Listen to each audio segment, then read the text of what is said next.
Hello and welcome to this thought for the week, for the second week of Advent, which is just finished last week.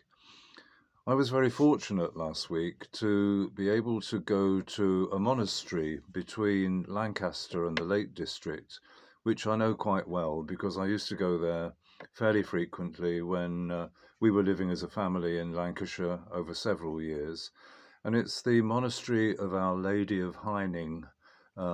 And a small group, 8 at the moment, of Bernardine Cistercian nuns live there, and their main work is the worship of God in their chapel through 5 services a day, very simple services, and allied to that is the welcome that they give guests.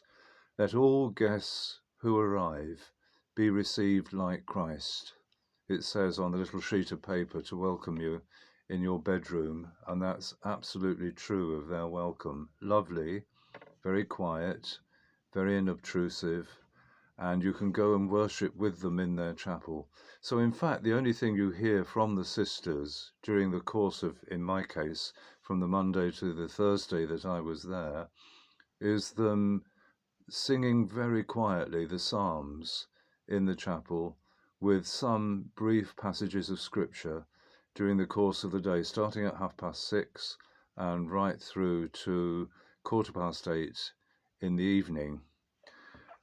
The services themselves are quite short, but the thing which it did for me, and it does virtually every time, is renew a sense of the importance of silence.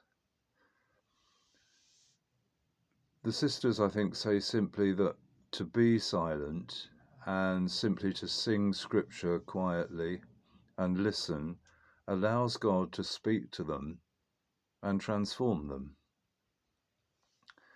I wouldn't want to create the wrong impression about the monastery. Sisters don't go around going shh, shh, shh, or anything like that. And of course, one can be outwardly silent, and yet all sorts of things could be going on in your head. All sorts of self-justifications and worries and talking to yourself, as it were, building yourself up, saying how aggrieved you are within yourself, and such things. But what you do find is because you're not actually saying anything, it becomes quite liberating, and you recognize that this is time given to be quiet before God and to listen.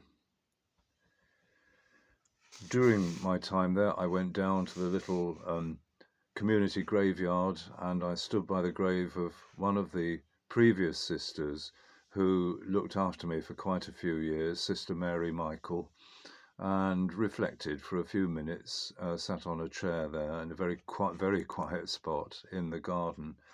And you know how quiet those who have died are. There's obviously no means of communicating with them, and yet it's lovely to think that their silence is only an echo of God's silence.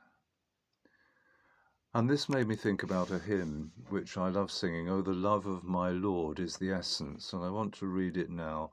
"Oh, the love of my Lord is the essence of all that I love here on earth. All the beauty I see, he has given to me, and his giving is gentle as silence. Every day, every hour, every moment have been blessed by the strength of his love. At the turn of each tide, he is there at my side, and his touch is as gentle as silence. There have been times when I've turned from his presence, and I've walked other paths, other ways, but I've called on his name in the dark of my shame, and his mercy was gentle as silence."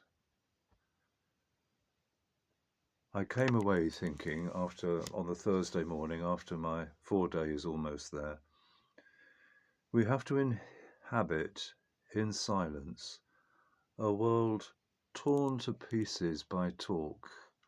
It's so noticeable when you come out. So bless you this Advent bless us all in the silence of God's love. Thank you.